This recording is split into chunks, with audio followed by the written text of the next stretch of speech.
The snow fell heavy over Crescent Hill that night, blanketing the small Colorado town in a silence so complete it felt almost sacred.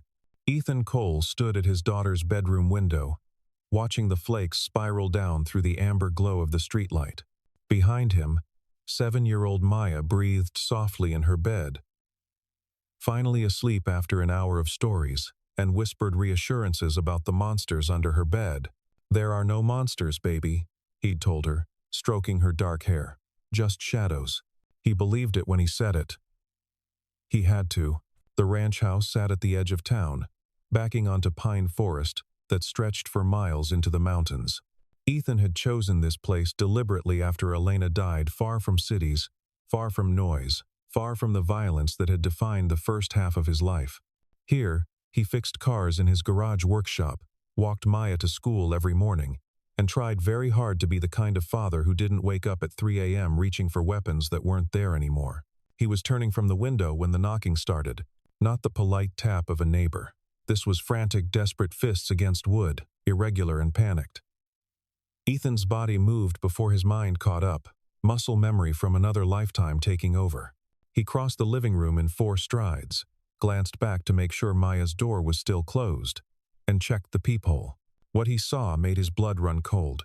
The snow fell heavy over Crescent Hill that night, blanketing the small Colorado town in a silence so complete it felt almost sacred. Ethan Cole stood at his daughter's bedroom window, watching the flakes spiral down through the amber glow of the streetlight. Behind him, 7-year-old Maya breathed softly in her bed, finally asleep after an hour of stories, and whispered reassurances about the monsters under her bed. Ethan's hand moved to where his sidearm used to be. Found nothing. He hadn't worn a gun in 7 years. A woman stood on his porch, swaying like she might collapse at any moment. Her left eye was swollen nearly shut, a deep purple bruise spreading across her cheekbone. Her coat was torn at the shoulder. And her feet. Christ. Her feet were bare, red and raw, against the snow-covered boards. She looked directly at the peephole as if she knew he was watching, and her mouth formed words he couldn't hear through the door. The woman nearly fell into him. Up close, she looked worse, not just beaten but broken. Her breathing shallow and ragged. She grabbed his forearm with both hands, fingers ice cold through his flannel shirt. "Please," she whispered, her voice hoarse. "Please. They have my daughter." Ethan steadied her, keeping his body between her and the hallway where Maya slept. "Who has your daughter? What happened?" "They took her." The woman's grip tightened. "Luna. She's 9. They took her 3 hours ago, and I." Her voice cracked. "I got away, but she's still there. At the old mine. The warehouse near Crescent Mine." Every instinct Ethan had developed over 12 years as a ranger screamed at him. This was wrong. The timing, the location, the desperation, all of it felt like a setup. But when he looked into the woman's eyes, he saw something he recognized from 100 combat zones. Genuine terror. "Who took her?" he asked quietly. "Traffickers." The word came out barely audible. "Human traffickers. They're using the old coal mine warehouse as a staging point. They said." She swallowed hard. "They said, I have 90 minutes. Less now. They're moving the children at dawn." "Children, plural. What's your name?" "Isabella." "Isabella Hart." She was shaking now, violently. "I know how this sounds. I know you don't know me. But my little girl is in that warehouse. And if I don't, if someone doesn't, come inside before you freeze to death," Ethan said, making the decision he knew he'd regret. He guided her into the living room, grabbed the throw blanket from the couch, and wrapped it around her shoulders. "Sit down. I'm calling the police." "No." Isabella grabbed his wrist as he reached for his phone. Her eyes went wide with panic. "No police. They told me Diego said, if I bring cops, Luna dies. He has someone inside the department. He'll know. Diego Navarro." She said the name like a curse. "He runs everything. The trafficking, the distribution, the protection. Half the department won't touch him because he pays them, and the other half can't because there's never any evidence. Ethan studied her face, looking for tells. After a decade in military intelligence, he could usually spot a lie. But Isabella Hart wasn't lying, or if she was the best actor he'd ever seen. "Why me?" he asked. "Why my door? This is a small town, but there are 100 other houses." Isabella's face crumpled. Fresh tears cut tracks through the dirt on her cheeks. "Because you're the only one who might be able to help." I asked around after they took her. Asked who in this town could handle himself. The mechanic at the gas station said you used to be military, special forces. He said you were the kind of man who... She stopped, looking down at her bleeding feet. "I'm sorry. I shouldn't have come. This was stupid. I just didn't know where else to go." In the silence that followed, Ethan heard the ghost of his wife's voice. Elena, on her deathbed after the accident, holding his hand so tight it hurt. "Let the violence end with you," she'd whispered. "Promise me. Our daughter deserves a father who doesn't carry death in his hands." He'd promised, and he'd kept that promise for 7 years. "They said I have to bring someone," Isabella continued, her voice hollow now. "A man. Diego wants to make an example. If I don't deliver someone by 4 a.m., Luna dies. If I bring police, Luna dies. I'm supposed to lead a man there. Someone who doesn't know what's waiting." And then, she couldn't finish. She didn't have to. Ethan looked toward Maya's closed door. His daughter. His whole world. The reason he'd walked away from the Rangers, from the missions, from the kill count that still haunted his dreams. "If it was your daughter," Isabella said quietly, following his gaze, "would you be able to stay here? Would you be able to do nothing?" The question hung in the air between them like the snow hanging in the darkness outside. Ethan opened his mouth to answer, to say something reasonable, something safe, when a small voice came from the hallway. "Daddy?" Maya stood in her doorway, rubbing her eyes, her pink pajamas rumpled from sleep. She looked at Isabella, and her eyes went wide. Then, with the terrible directness of children, she walked right up to the battered woman and asked, "Are you hurt? Do you need a Band-Aid?" Isabella made a sound halfway between a laugh and a sob, and Ethan felt something crack open in his chest, the careful wall he'd built between his past and his present, between the soldier he'd been and the father he was trying to be. He knelt down and pulled Maya into a hug. "Baby, I need you to go back to bed. This lady needs some help, and Daddy's going to take care of it. Okay? Is she going to be all right?" "Yes," Ethan said, making another promise he wasn't sure he could keep. "She's going to be just fine." After Maya went back to bed reluctantly, with many backward glances at Isabella, Ethan made coffee. His hands were steady as he filled the pot, measured the grounds, set the machine to brew. Automatic motions, safe motions, the kind of thing a normal person did in a normal life. The coffee maker gurgled. Isabella sat at his kitchen table, the blanket still wrapped around her shoulders, staring at nothing. "Tell me about Luna," Ethan said quietly. "How old is she?" 9. 9 years and 4 months. Isabella's voice was mechanical. "She likes drawing. And horses. She's never been on one, but she draws them all the time. She wants to be a veterinarian when she grows up." The present tense cracked on the last word. "You said Diego Navarro. How do you know him?" "He was my boyfriend." Isabella's laugh was bitter. 2 years ago. Before I knew what he really did, by the time I figured it out, by the time I understood the import business wasn't furniture from Mexico, I was already pregnant." Ethan's expression didn't change, but his mind was already calculating. Luna's his daughter, biologically. But he never wanted her. Never even acknowledged her after she was born. I thought we were safe. I moved here. Changed my name. Started over. Got a job at the diner. Found a decent apartment. Luna started school. We were happy. She wrapped her hands around the coffee mug he'd set in front of her. Then 3 months ago, he found us. What did he want? At first, nothing.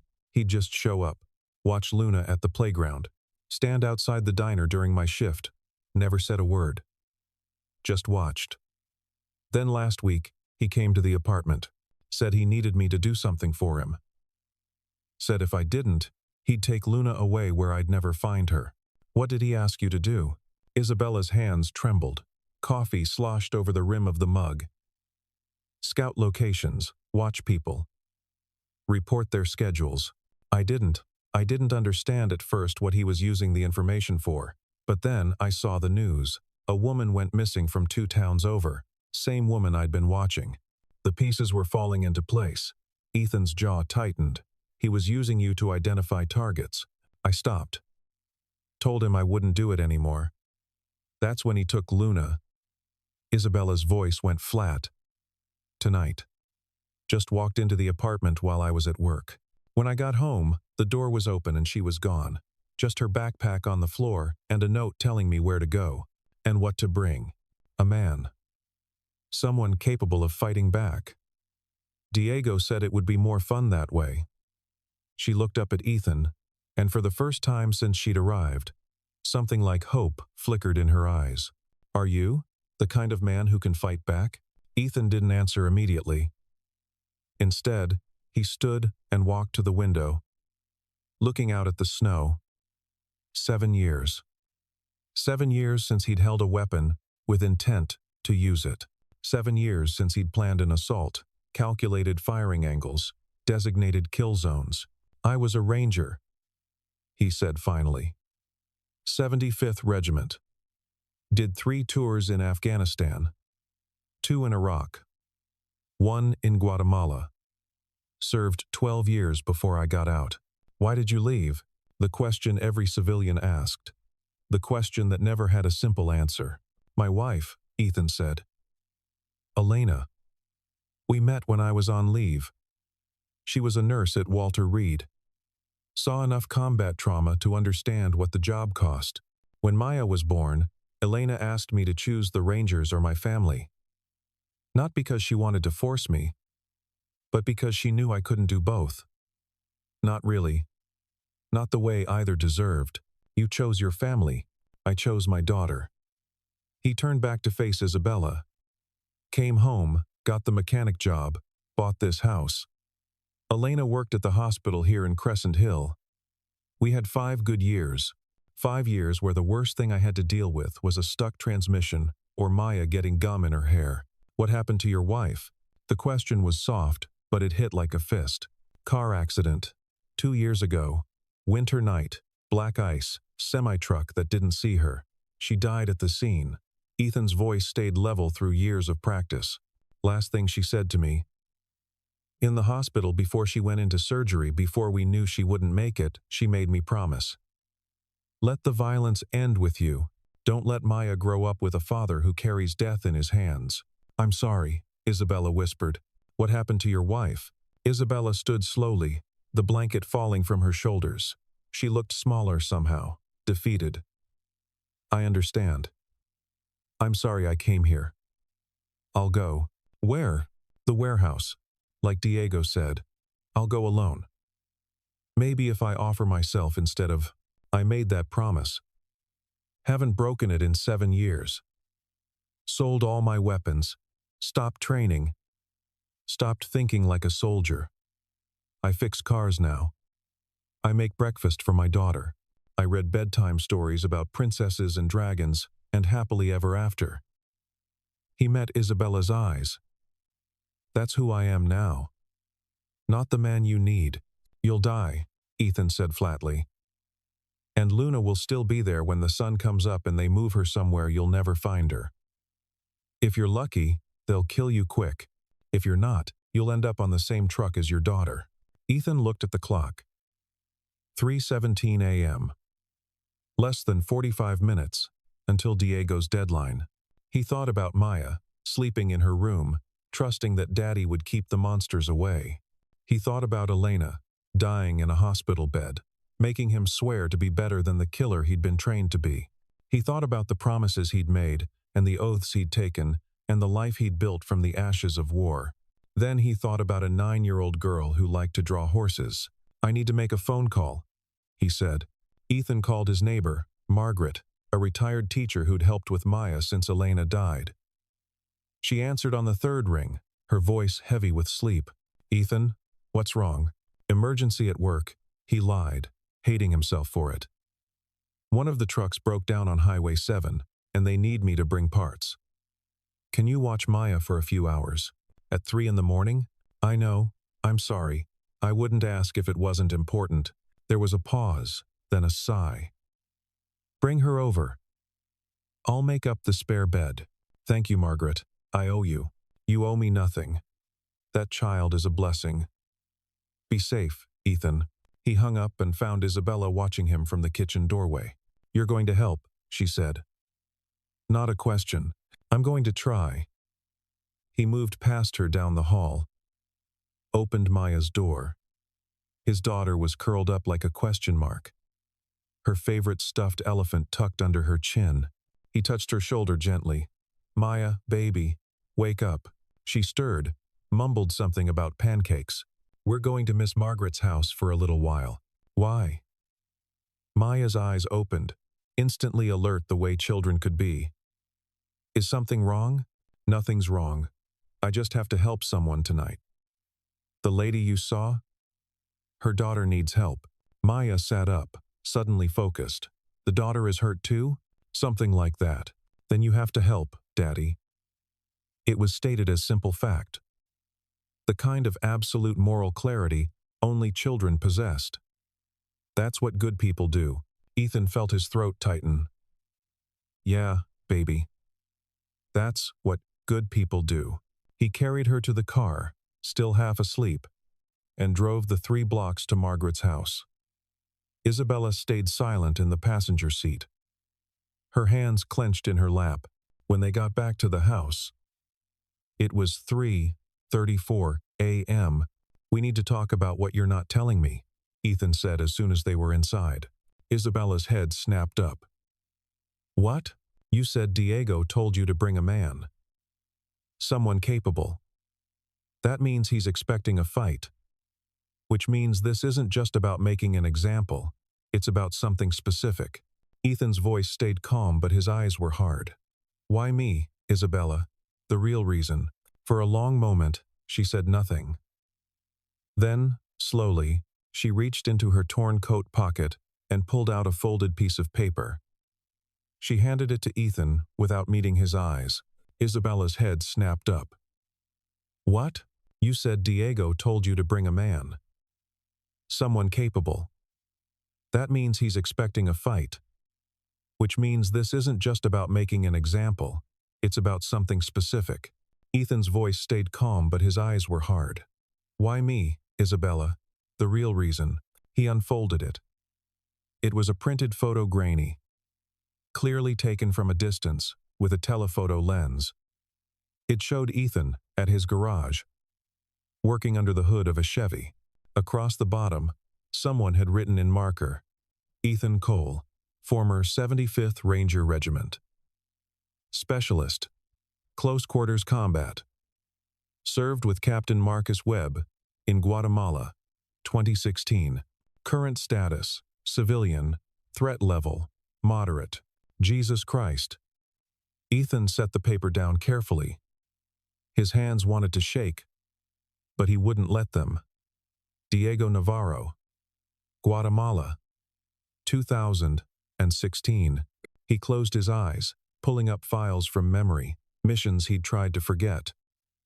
Pablo Navarro ran a trafficking ring out of Guatemala City.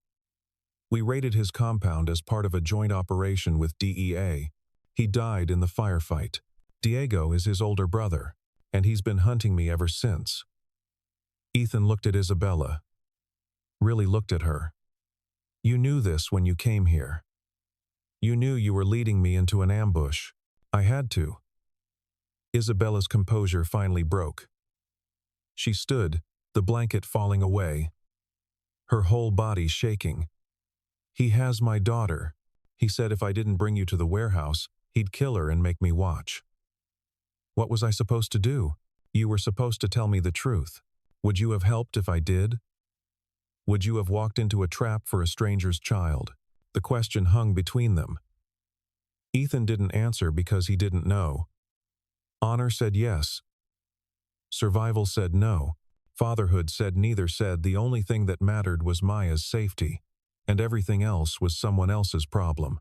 But Maya's voice echoed in his head. That's what good people do. There are probably 6 to 8 men at that warehouse, Ethan said quietly. All armed. All expecting me. Diego's had 2 years to plan this. He knows my training, my tactics, my capabilities. He's not just setting a trap, he's setting the perfect trap. I know. If I go, I'm probably going to die. I know. Isabella was crying now. Silent tears streaming down her bruised face. I know, and I hate myself for it. I hate that I'm here. I hate that I'm asking. But she's my daughter, Ethan. She's 9 years old and she's never hurt anyone, and she doesn't deserve to die because her mother made bad choices and fell in love with a monster. Ethan walked to the window, staring out at the snow. 3:47 a.m. The sky was still dark, but dawn was coming.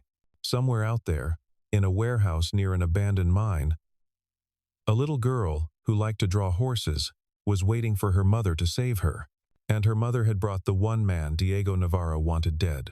If I do this, Ethan said, not turning around, and if by some miracle I don't die, I need you to promise me something. Anything. You take Luna and you run. Not just away from Crescent Hill, away from Colorado, away from everywhere Diego can find you. You disappear so completely that even I couldn't track you. Can you do that? Yes. Say it. I promise. Isabella's voice was steel now. If you get her out, I'll take her somewhere safe. Somewhere he'll never find us. Ethan finally turned to face her. And if I don't get her out, then I'll die trying to. He believed her, and somehow, that made the decision easier. I need to get something from the garage, he said. The garage was cold and dark. Ethan flipped the light switch and fluorescence flickered to life, casting harsh shadows across workbenches covered in tools, engine parts, and 7 years of accumulated normalcy. He stood in the doorway for a moment, just breathing, trying to reconcile the man he'd become with the man he was about to need to be. Then he walked to the back wall and pulled aside the pegboard that held his socket wrenches. Behind it was a door. Not hidden exactly, but not obvious either. He'd installed it himself 5 years ago, after Elena died, when the nightmares got bad enough that he needed to know his old life was still there, still accessible, even if he never touched it again. He unlocked it with a key he kept on his personal keychain, separate from the house and car keys. The door swung open on well-oiled hinges. The room was small, maybe 8 by 10 feet. In the yellow light of a single bulb, he could see everything exactly as he'd left it. Tactical vest hanging on a hook. Combat boots lined up beneath. Rifle case on the top shelf. Handgun safe built into the wall. On the workbench sat his old kit bag, still packed with everything a ranger needed for a mission. Night vision goggles, tactical flashlight, zip ties, medical supplies, ammunition. Ethan's hands trembled as he reached for the vest. 7 years. 7 years since he'd felt the weight of it across his shoulders. The familiar pressure that meant he was going to work. His fingers found the Velcro straps by muscle memory, adjusting without thought for perfect fit. The handgun safe opened with a 6-digit code. Maya's birthday. Inside was his Sig Sauer P. 226. Exactly as he'd left it, cleaned, oiled, unloaded. 3 magazines sat beside it, also empty. Ammunition was in a locked box underneath. Behind it was a door. Not hidden exactly, but not obvious either. He'd installed it himself 5 years ago, after Elena died, when the nightmares got bad enough that he needed to know his old life was still there, still accessible, even if he never touched it again. The rifle was a different story. He pulled down the hard case and opened it to reveal an M4 carbine, modified to his exact specifications. Shorter barrel for close quarters, ACOG scope for distance, suppressor threaded on the muzzle. This weapon had been with him through 3 tours. This weapon had saved his life more times than he could count. This weapon had also taken lives. Too many to think about at 3:52 in the morning. Ethan loaded the rifle, checked the action, verified the scope alignment. His hands were steady now, muscle memory and training taking over, pushing down the fear and doubt and 7 years of trying to be someone else. Ethan? He turned. Isabella stood in the garage doorway, staring at him. At the vest, the weapons, the transformation from small-town mechanic to something that looked like it had stepped out of a military recruiting poster. Jesus, she whispered. You really were a soldier. Still am, apparently. Ethan pulled the tactical vest tight and secured it. Once a ranger, always a ranger. That's what they tell you in training. Never really believed it until now. Can I ask you something? Make it quick. Why are you doing this? Really? Isabella stepped into the garage, her bare feet silent on the concrete. Is it because of Luna? Because of what I said about Maya? Or is it something else?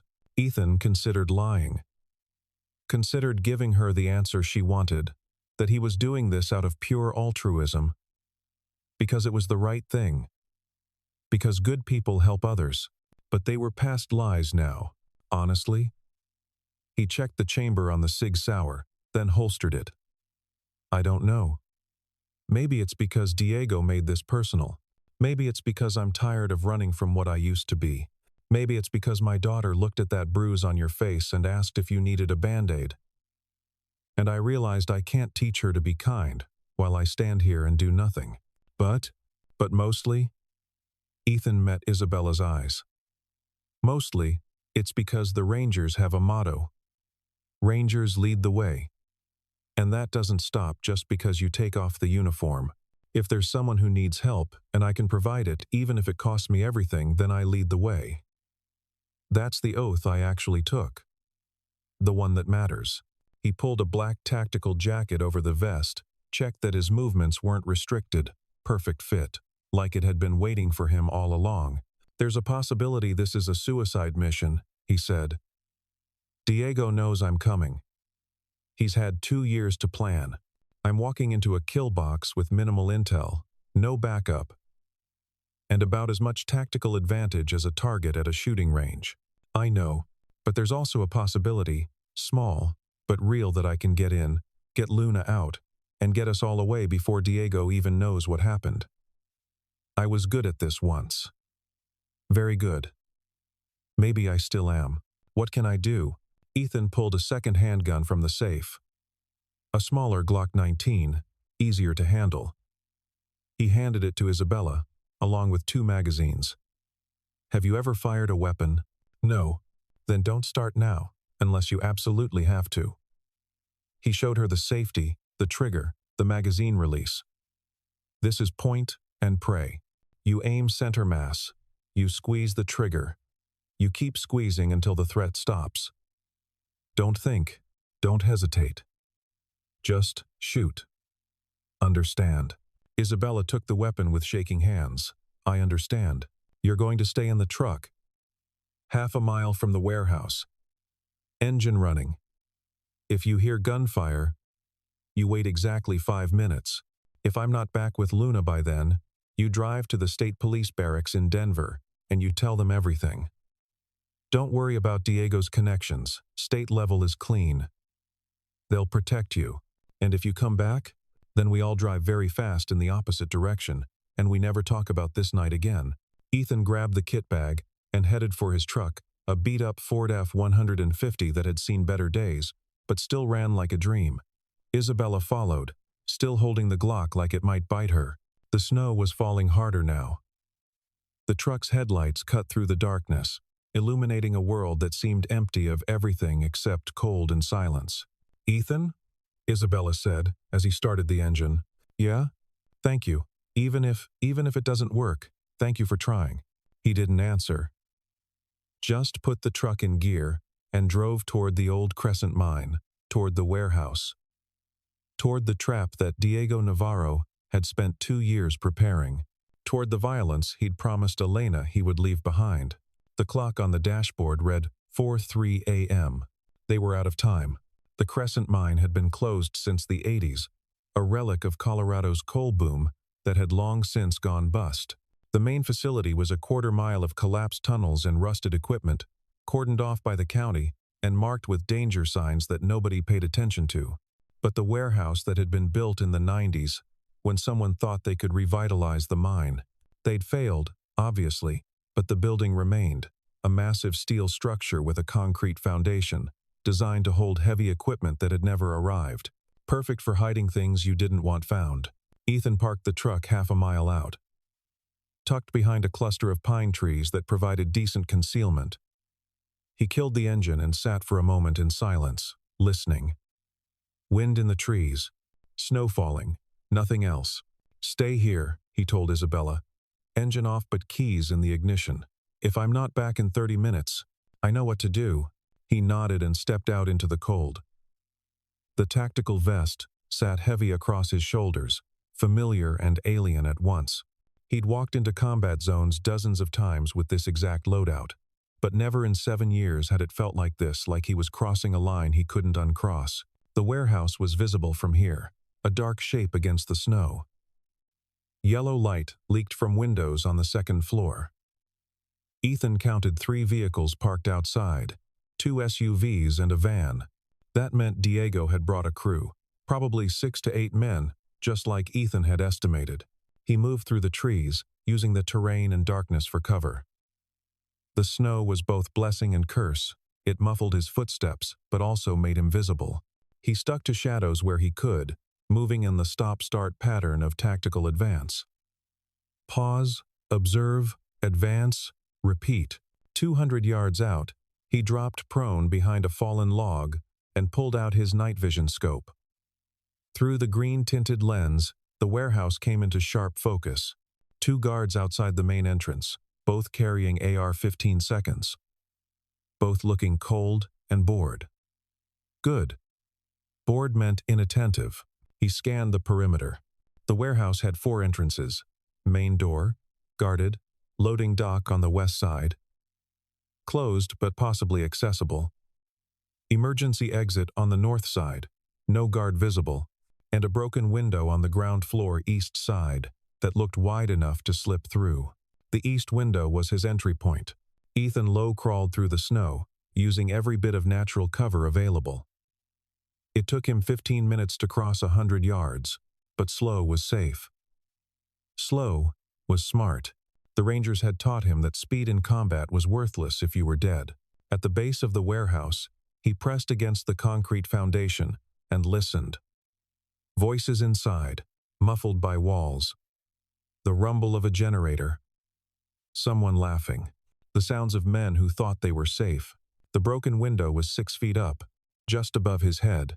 Ethan pulled himself up carefully, testing the frame for creaks or groans. It held. He slithered through the opening and dropped into darkness. He was in some kind of storage room. Empty shelves lined the walls, covered in dust and rat droppings. A single door led into the main warehouse. Ethan moved to it, pressed his ear against the metal, and listened. Said 4 a.m.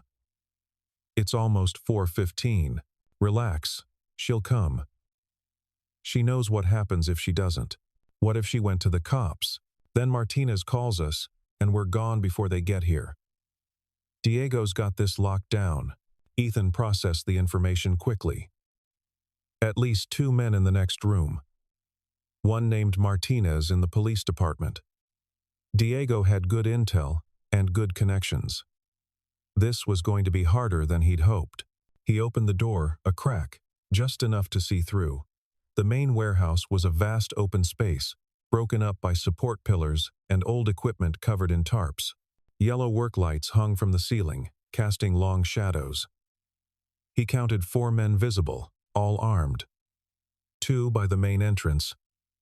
2 near a makeshift table, where someone had set up a laptop. No sign of Diego, no sign of Luna. Ethan slipped through the door and moved along the wall, using the pillars for cover. Somewhere in this building was a 9-year-old girl. He just had to find her before someone found him. He cleared the ground floor systematically, room by room, moving in the practiced patterns of building clearance. Each space was empty, or empty of what he was looking for, at least. Plenty of evidence of trafficking, stacks of false IDs, boxes of burner phones, a wall covered in photos and maps marking routes and safe houses. But no Luna. That meant she was upstairs. Ethan found the stairwell at the back of the building, a metal construction that led to the second floor. He took each step carefully, testing for squeaks, keeping his weight on the edges.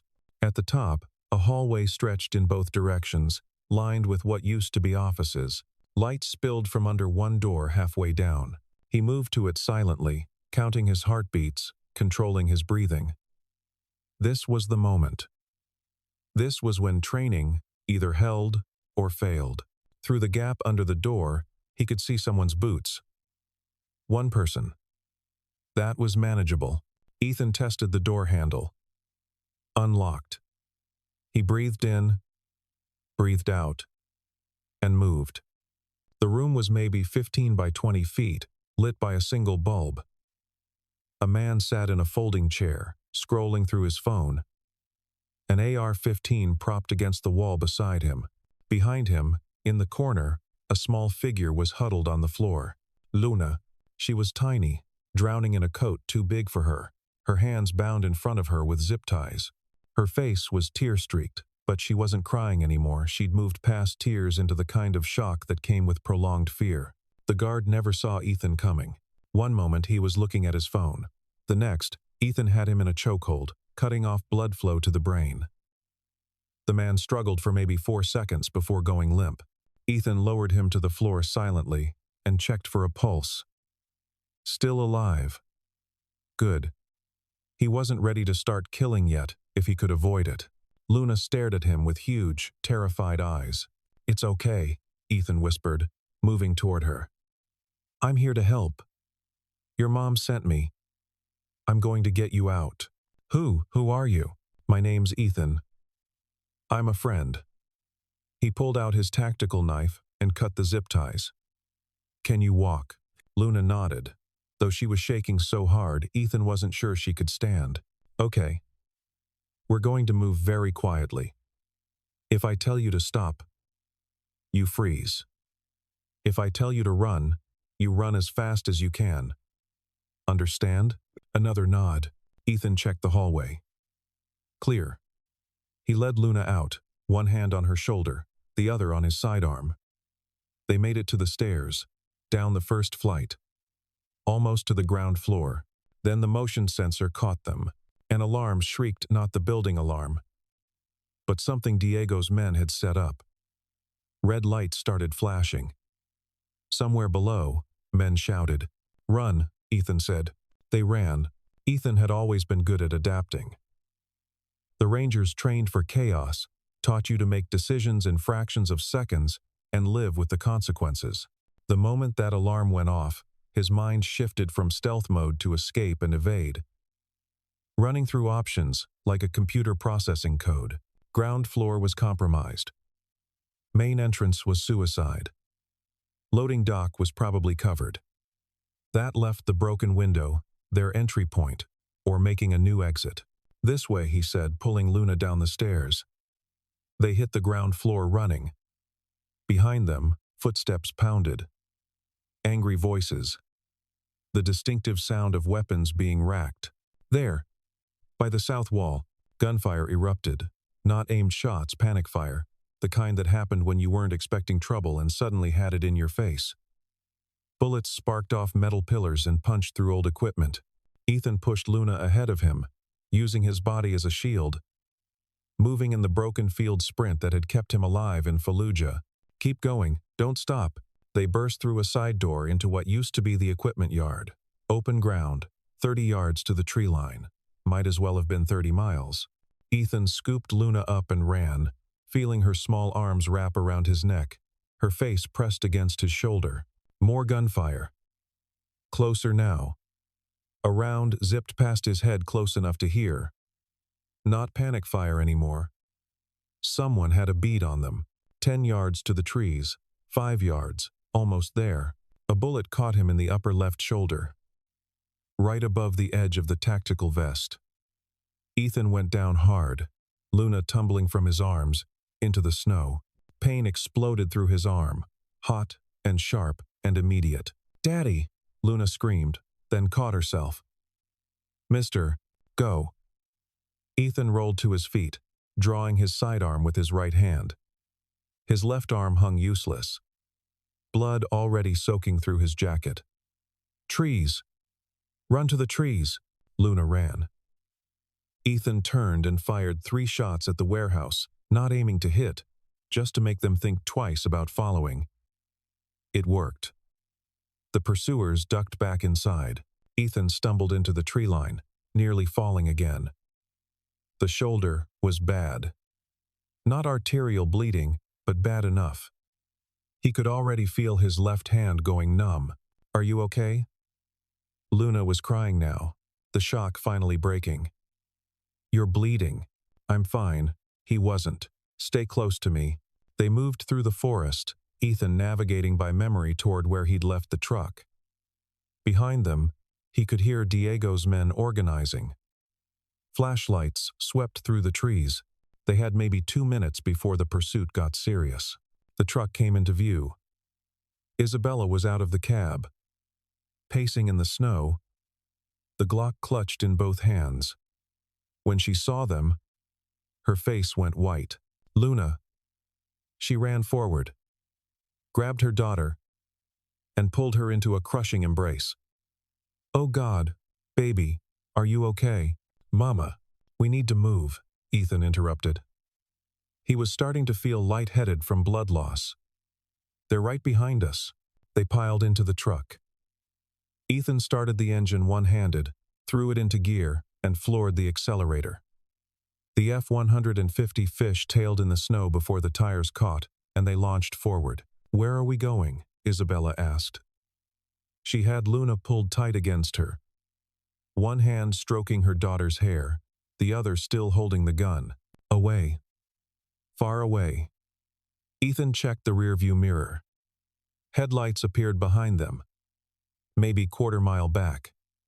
They're following. The road was treacherous, snow-covered asphalt, with a drop-off on one side and forest on the other. Ethan pushed the truck as fast as he dared, engine roaring. His shoulder felt like someone was holding a blowtorch to it. Blood dripped down his arm and pooled in his lap. "You're hurt bad," Isabella said. "We need to stop." No stopping. The pursuing vehicle was gaining. A black SUV, high beams blazing, coming up fast. Ethan could see 2 men in the front seat. One was leaning out the window with a rifle. "Get down." The back window exploded. Safety glass sprayed through the cab. Luna screamed. Ethan cranked the wheel hard left, then right, making the truck harder to hit. Return fire would be pointless. He couldn't aim and drive one-handed. They needed an advantage. Fast. The road ahead curved around a steep hillside. Ethan knew this area, had driven it 100 times. Right past the curve was a turnoff that led to an old logging road. If he could make the turn without the SUV seeing, they might lose the pursuit in the forest. He killed the headlights. "What are you doing?" Isabella gasped. "Hold on." The curve came up fast. Ethan took it mostly by feel, the truck's tires screaming in protest. At the apex, he cranked the wheel and hit the turnoff, the truck bouncing violently over the shoulder and onto the narrow logging road. Behind them, the SUV overshot, its brakes locking up as it tried to stop. Ethan powered up the logging road, still driving dark, using moonlight and memory to navigate. After 100 yards, he pulled behind a massive fallen pine and killed the engine. They sat in silence, breathing hard. After a moment, they heard the SUV pass on the main road. "Still searching." "Did we lose them?" Luna whispered. "For now." Ethan fumbled for his phone with his right hand. His left was completely numb now. Bad sign. "Isabella." In my vest. Left side pocket. There's a first aid kit. She found it and pulled out pressure bandages, clotting agent, medical tape. I don't know how to... Did we lose them? Luna whispered. The bandage helped.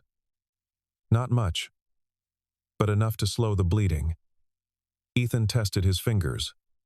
Still numb, but he could move them. Maybe not permanent nerve damage. Maybe. We need a plan, Isabella said quietly. They know your truck. They'll be watching the roads. I know. Ethan's mind was working through options, each one worse than the last. We can't go to the local police. Diego owns them. State police are 2 hours away, and we'd never make it. Hospital is out for the same reason. We need somewhere safe to hole up, until we can figure out next steps. Where? Good question. Ethan knew exactly one place in Crescent Hill, where Diego's influence didn't reach. One place that would take them in, no questions asked, and defend them if necessary. The problem was, he'd sworn never to go back there. There's a place, he said finally. Old ranger buddy of mine runs a bar about 20 miles from here. Caldwell's. He's got a safe room in the basement, left over from when he was doing private security. We can get there on back roads.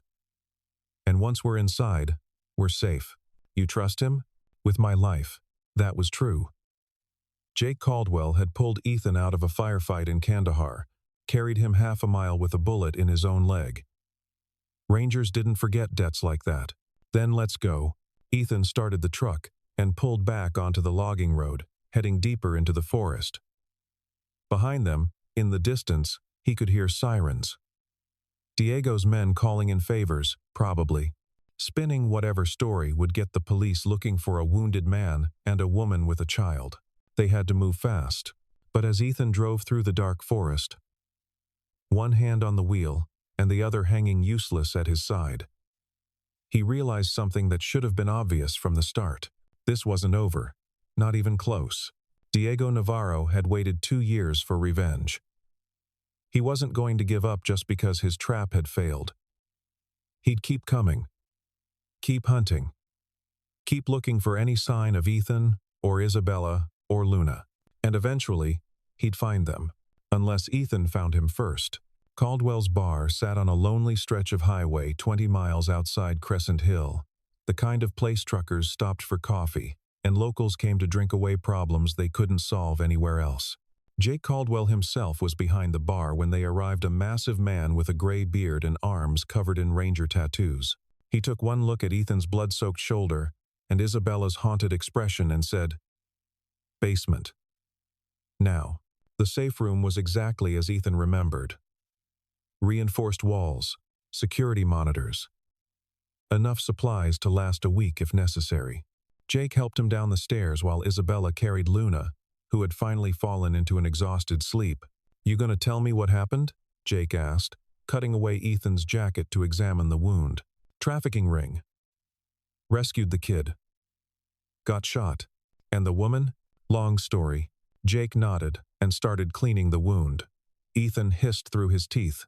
"Bullet went clean through. You got lucky. Another inch to the right, and it would have hit the bone. Don't feel lucky. Never do." Jake finished bandaging and stepped back. "You need a hospital, Ethan. This is field medicine. It'll hold for a few hours. But that wound needs proper treatment. Can't risk it. Diego Navarro, you remember that name?" Jake's expression darkened. "Pablo's brother. The one who swore revenge after Guatemala. Found me. This whole thing was a trap to draw me out. Jesus." Jake pulled up a chair and sat heavily. "And the woman? He used her. Forced her to bring me in." Ethan looked at Isabella, who was sitting on a cot with Luna's head in her lap, stroking her daughter's hair. She didn't have a choice. There's always a choice. Not when they have your kid. Jake considered this, then nodded slowly. "Fair enough. So what's the plan?" "Still working on it." "Well, work faster. Diego's not going to stop coming. You know that, right?" Ethan knew. He also knew that as long as he was a target, everyone around him was in danger. Isabella, Luna, Maya, even Jake, just for helping him. The question wasn't if Diego would find them. It was when, and what Ethan would do when he did. Isabella must have been thinking the same thing because she looked up and said, "He'll never stop. You know that, don't you? Diego doesn't forgive, doesn't forget. We could run to the other side of the world, and he'd still find us eventually." "I know. So what do we do?" Before Ethan could answer, one of the security monitors flickered. Jake stood and moved to the screen, his expression going hard. "Company." On the monitor, 3 SUVs pulled into the bar's parking lot. Men emerged, 8 in total, all armed. And in the center of the group, wearing an expensive coat and a smile that didn't reach his eyes, was Diego Navarro. He looked directly at the security camera and waved. "How did he find us so fast?" Isabella whispered. Ethan's mind was racing, running through possibilities. Then he saw the small device clipped to Isabella's coat collar, no bigger than a button. "A tracker. He knew from the start," Ethan said quietly. "He knew I'd run. Knew I'd try to hide. That's why he let us escape. He wanted to see where I'd go, who I'd turn to." "I'm sorry," Isabella said. I didn't know he put it on me. Doesn't matter now." Jake was already moving, pulling weapons from a wall safe. "They're not getting in here without a fight." The intercom crackled to life. Diego's voice, smooth and unhurried. "Ethan Cole. I know you're in there. I know you're wounded. I know you have the woman and the girl with you. Here's what's going to happen. You're going to come out, alone, unarmed, and we're going to finish what started in Guatemala. And if I don't," Ethan called back, "then I burn the building with everyone inside. Including Jake Caldwell, whose daughter Sarah, lovely girl, by the way, studying nursing at Colorado State, would be very sad to lose her father." Jake's face went white. "He knows about Sarah. He knows everything," Ethan said. "That's how he works. That's how he stayed ahead of the law for so long. Information is his weapon." On the monitor, Diego checked his watch. "You have 5 minutes. Then we start shooting through the walls. I wonder how long that safe room will hold up against sustained fire." Not long, Ethan knew. The walls were reinforced but not bulletproof. Enough sustained fire would eventually penetrate. "I'll go," Ethan said. "No." Isabella stood, settling Luna gently on the cot. "I'll go. This is my fault. I brought you into this. Let me end it. He'll kill you, maybe. But if he's focused on me, you can get Luna out. Get her somewhere safe. That's all that matters." Ethan looked at this woman, this terrified, battered, desperate mother who'd made terrible choices and was now trying to make them right. He thought about Elena and the promise he'd made. He thought about Maya and the father he was trying to be. He thought about Luna, sleeping on the cot, finally safe for the first time in hours.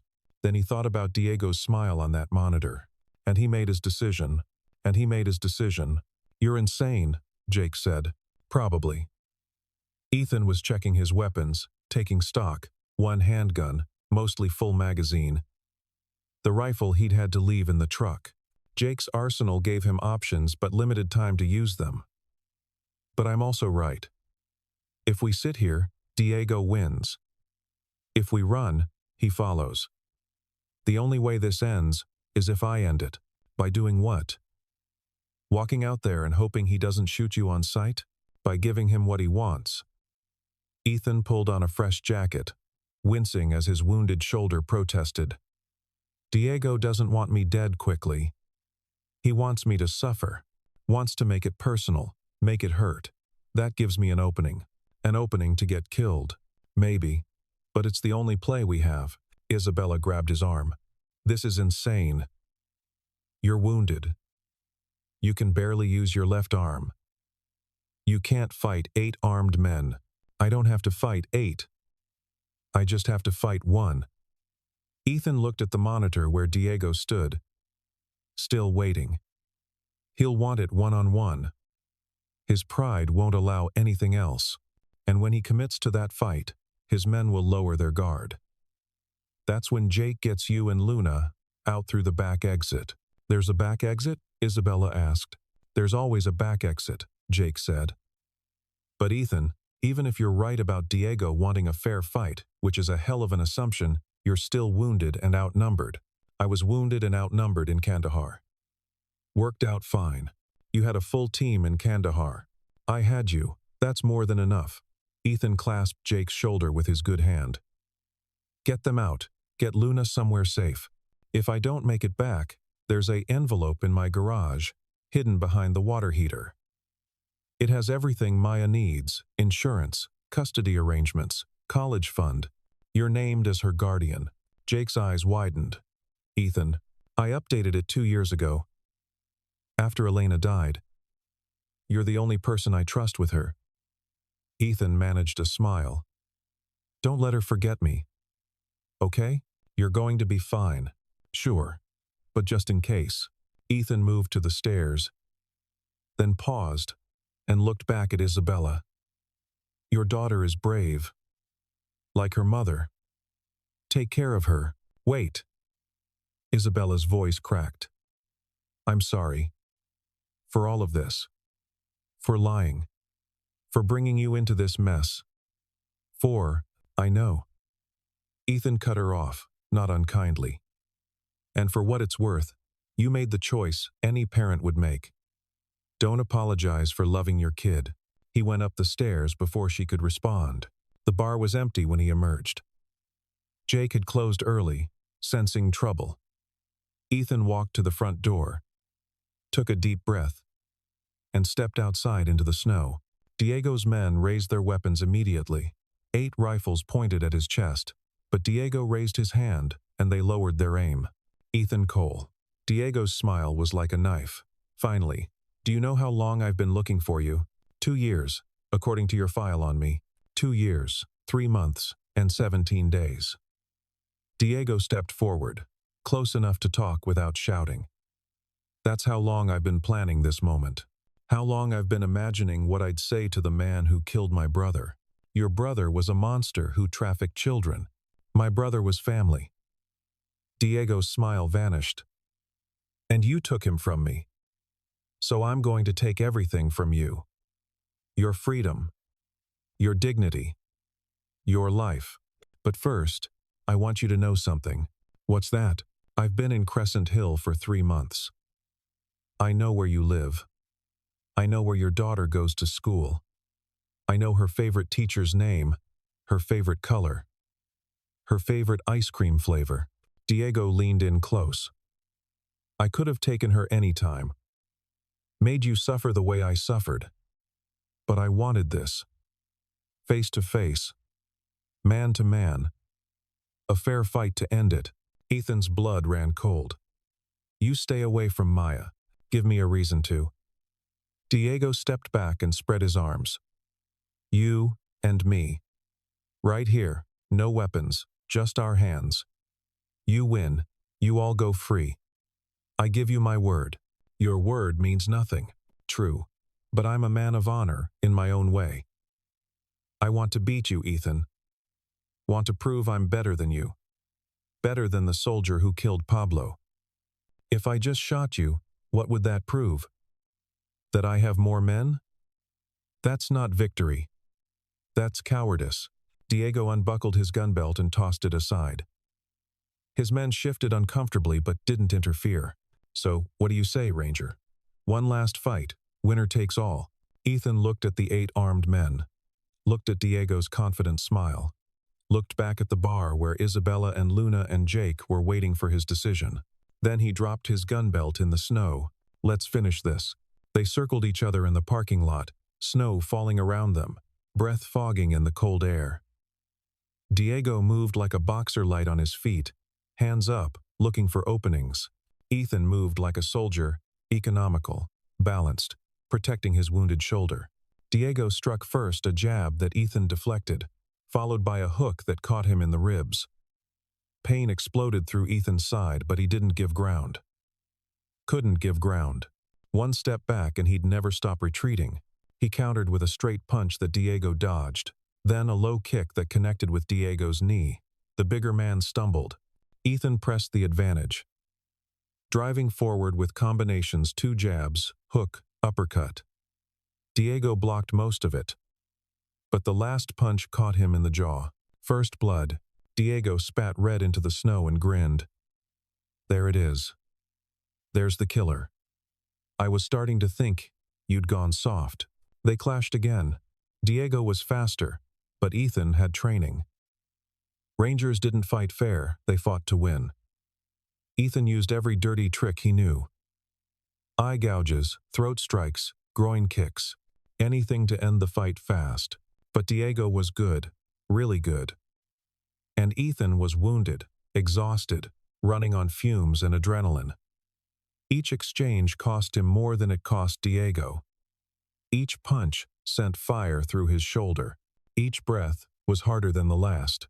Diego landed a combination that put Ethan on his back in the snow. The world spun. His shoulder screamed. Diego stood over him, breathing hard but smiling. Is this it? Is this the famous Ranger? Pablo died for this? Ethan tried to stand.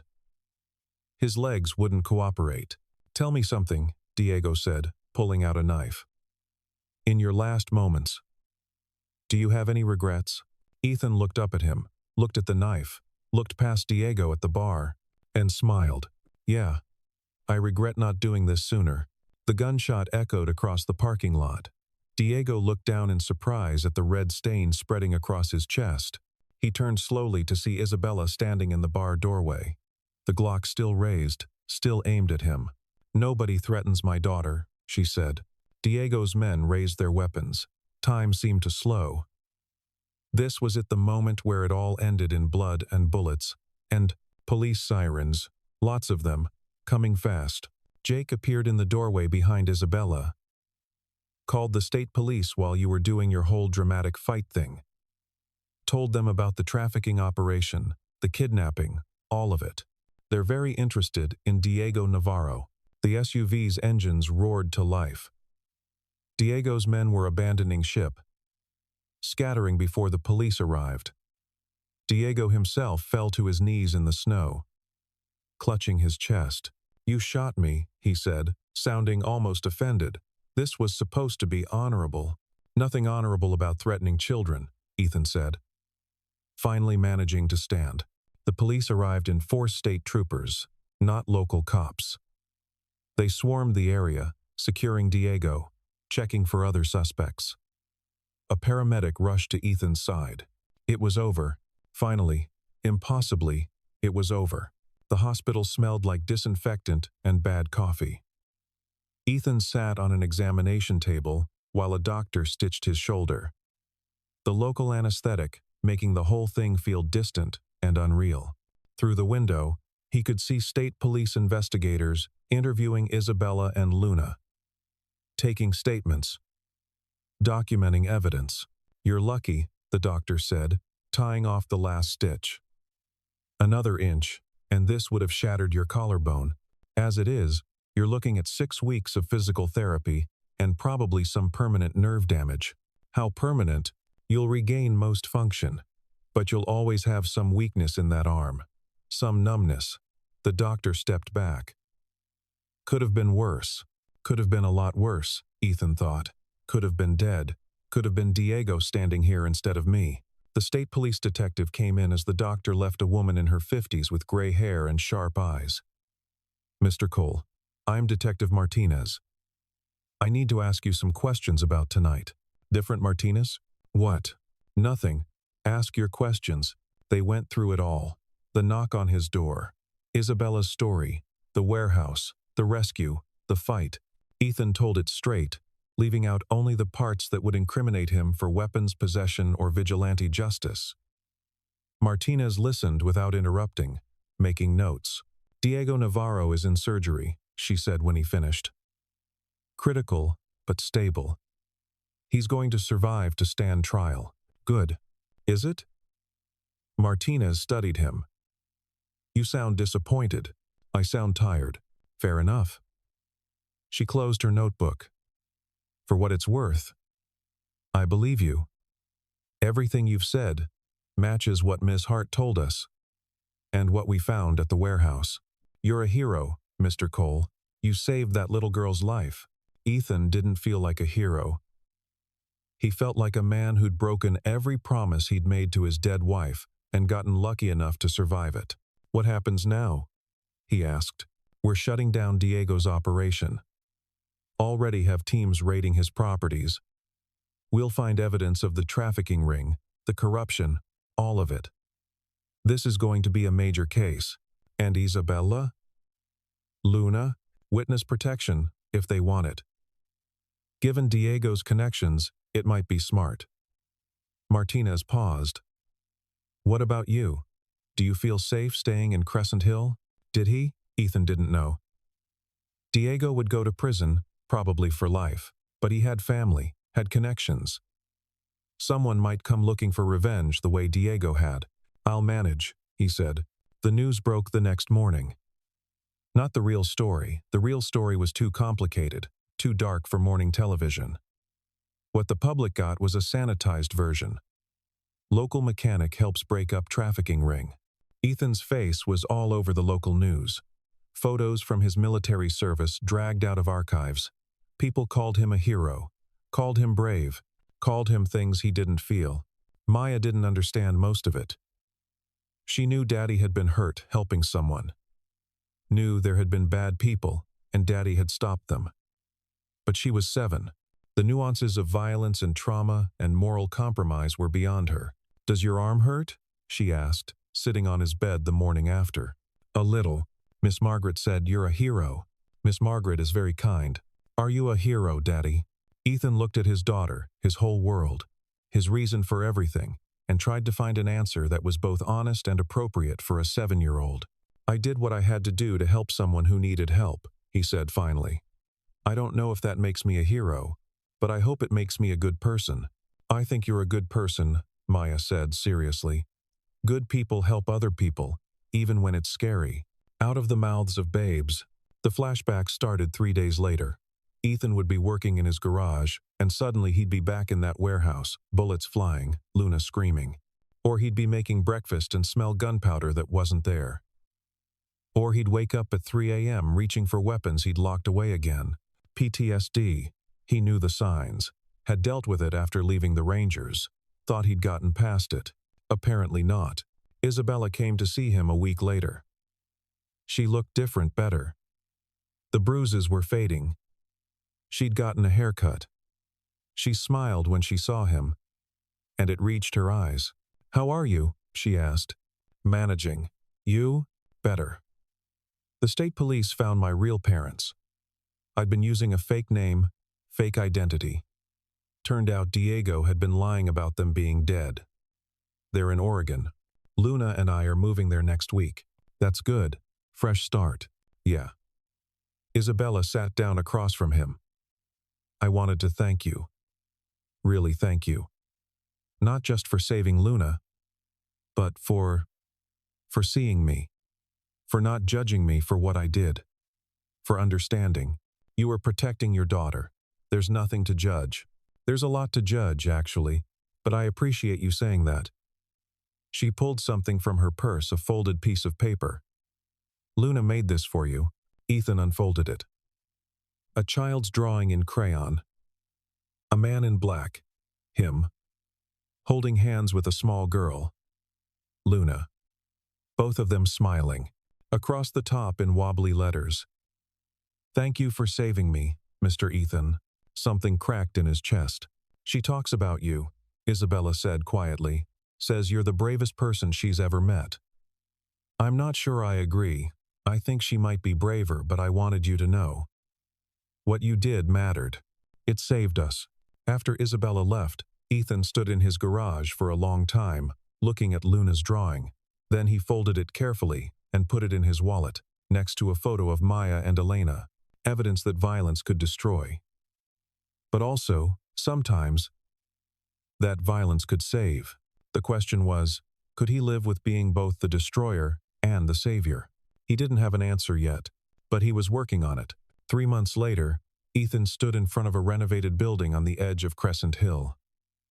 The sign above the door read Elena's Light Shelter in elegant gold letters. Inside, there were bedrooms for women escaping abuse, a playroom for children, counseling offices, and a small kitchen that smelled like fresh bread and hope. "It's perfect," Margaret said, standing beside him. She'd volunteered to help run the place, along with 3 other women from town. Elena would be proud. I hope so. The idea had come to him slowly. He'd been thinking about Isabella, about Luna, about all the women and children who found themselves in impossible situations with no good options. He'd been thinking about the money sitting in his bank account, Elena's life insurance. Money he'd never been able to spend because it felt like blood money, compensation for a loss that couldn't be compensated. So he'd used it for this. A shelter. A safe place. A light in the darkness. The grand opening was small, just friends and family, local officials, and the women who'd already moved in. Isabella had sent a video message from Oregon, Luna holding up a sign that said, "Thank you, Mr. Ethan." Maya cut the ribbon, beaming with pride. "I declare this shelter officially open." People clapped. The photographer from the local paper took pictures. Someone made a speech about community and healing. Ethan stood in the back and watched, feeling something he hadn't felt in a long time. Peace. Not the absence of violence, not the silence of a quiet house, but actual peace, the sense that he was doing something that mattered. Something that honored Elena's memory without being controlled by it. That night, after everyone had gone home, Ethan sat on his porch with Jake, drinking beer and watching the stars. "You did good," Jake said. "Thanks for helping. What are friends for?" Jake took a long drink. "You hear about Diego's trial?" "Some. Federal trafficking charges, right? Among others. He's looking at life without parole. His whole organization collapsed once the state police started flipping witnesses. Turns out a lot of people were happy to testify against him once they knew he couldn't retaliate. Good." They sat in silence for a while. Then Jake said, "You get that package I forwarded?" Ethan nodded. The package had arrived a week ago, a thick envelope with no return address. Inside had been a photograph. Diego Navarro, in Prison Orange, looking directly at the camera, and written on the back, "Your turn, soldier." A threat, a promise, a reminder that some debts never truly got settled. Ethan had looked at that photograph for a long time. Then he'd fed it into his garage's wood stove and watched it burn. Not falling for it this time, he'd muttered to the ashes. "Smart man," Jake said now. "Diego's got friends, family.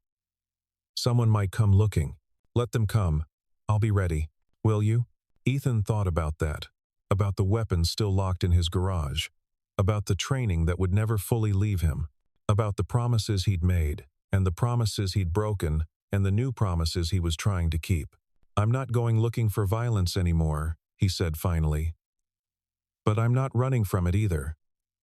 If it comes to my door, I'll deal with it. But on my terms, for the right reasons.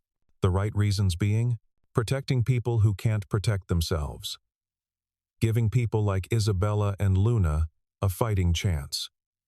Being the kind of father Maya deserves, one who teaches her to be strong, but also kind. To fight when necessary, but never to look for the fight." Jake raised his beer. "I'll drink to that." They clinked bottles. Inside, through the window, Ethan could see Maya asleep on the couch, wrapped in her favorite blanket. Safe, loved, protected. Protecting people who can't protect themselves. Giving people like Isabella and Luna a fighting chance. Being the kind of father Maya deserves, one who teaches her to be strong, but also kind. To fight when necessary, but never to look for the fight. Not revenge, not violence, not settling old scores or evening the board. Just protecting the people who needed protecting. Just being there when it mattered. The snow started falling again, gentle this time, peaceful. Ethan watched it accumulate on the porch railing and thought about that night 3 months ago. The woman with a black eye. The desperate choice. The violence he'd thought he'd left behind.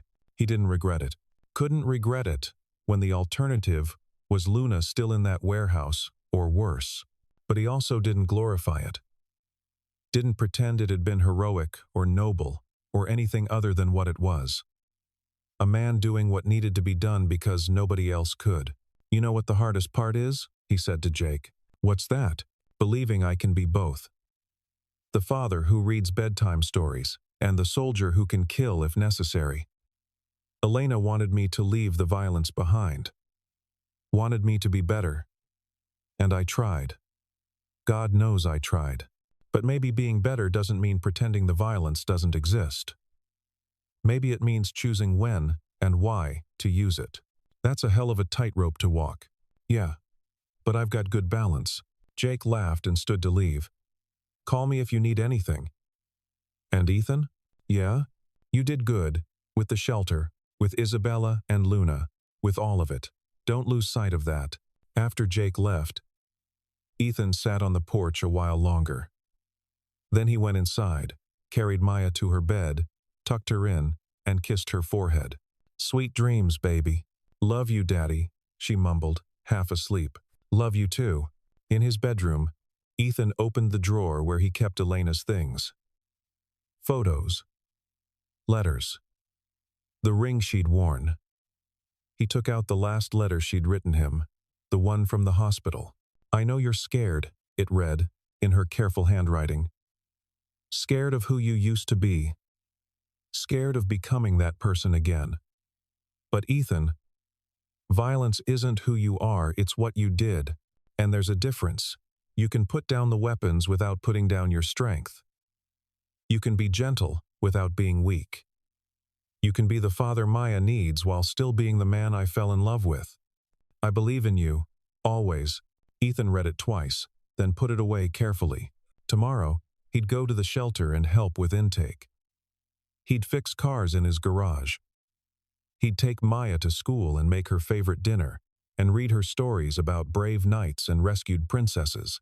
He'd be the father Elena had wanted him to be, but he'd also be the soldier who'd saved Luna.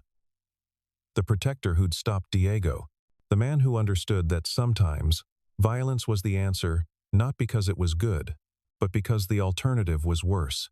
He could be both. He had to be both, because the world wasn't simple enough for just one or the other. The snow kept falling outside, peaceful, quiet, beautiful, and Ethan Cole, former ranger and current father, finally allowed himself to sleep without reaching for weapons that weren't there, because tonight at least, there were no monsters, just shadows, and shadows